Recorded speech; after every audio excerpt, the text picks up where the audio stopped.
daughters also happen to love seaweed, smoked salmon, and avocado sushi.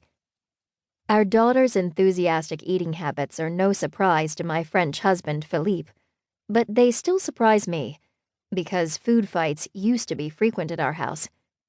Before our family moved to France and embarked on our unintended experiment with French food education, dinner time was parenting purgatory. Fries were my daughter's favorite vegetable. Anything green was met with clenched teeth. Whining stopped only when dessert appeared. Our daughter subsisted on the carbohydrate and dairy-rich diet that is the mainstay of North American families. Our standbys were Cheerios, pasta, and buttered toast. We considered goldfish crackers to be a separate food group. Sophie was a picky eater, right from the start. By the time she was 3, she had developed a fear of new foods that reminded me a lot of myself as a child. Anything objectionable on her plate would trigger her little crazy food dance, as we called it. Arms waving, eyes rolling. Sophie would whine, sometimes yell, and even jump up from the table to avoid being confronted with the fearsome food in question.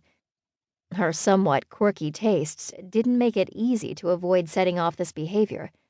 For example, Sophie didn't like vegetables, or anything white or creamy, cheese, yogurt, any sauce of any description, or even ice cream. And she refused to eat things that most other children like, including macaroni and cheese and sandwiches of any kind.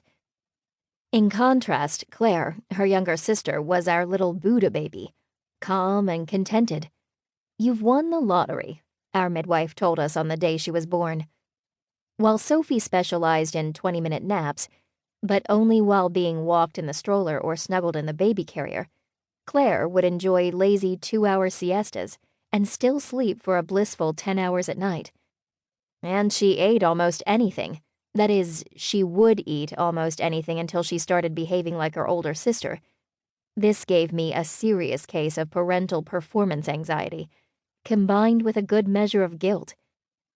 You see, my husband's friends, parents, aunts, uncles, cousins, and other sundry and assorted relatives all expected our daughters to eat like French children. And French kids eat everything, from fruit salad to foie gras, spinach to stinky blue cheese. They eat things most North American kids, and some of their parents, would never dream of eating, like cardoons. Don't worry, I'd never heard of them either. They also regularly consume things that most of us wish our kids would eat, like salad. I have seen my French nieces and nephews greeting radishes with as much delight as popcorn. I have witnessed 3-year-olds devouring seafood of all sorts, and toothless babies sipping everything from bechamel sauce to vegetable bouillon. Some have even more exotic preferences. Didier, who would cheerfully savor la langue de boeuf, beef tongue, or little Fabrice, whose favorite food was museau à la vinaigrette, pickled pig snout, or baby Claire, who gummed her daily ration of Roquefort cheese with obvious delight. Now, French kids don't eat this way because of some genetic predisposition for liking exotic foods.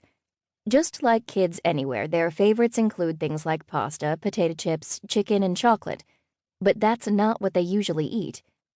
As amazing as it may sound, French children love all kinds of foods, and most of what they eat is healthy.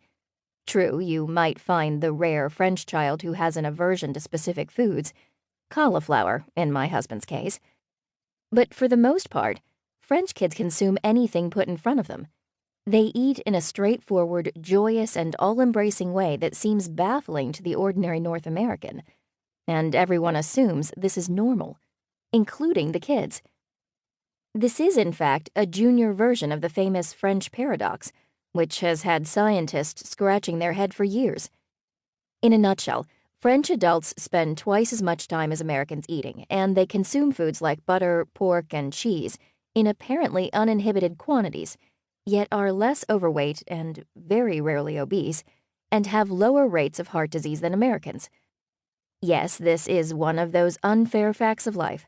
The French, it seems, can truly have their cake and eat it too. The way French kids eat is equally paradoxical. French parents gently compel their children to eat healthy food. They expect their kids to eat everything they are served uncomplainingly.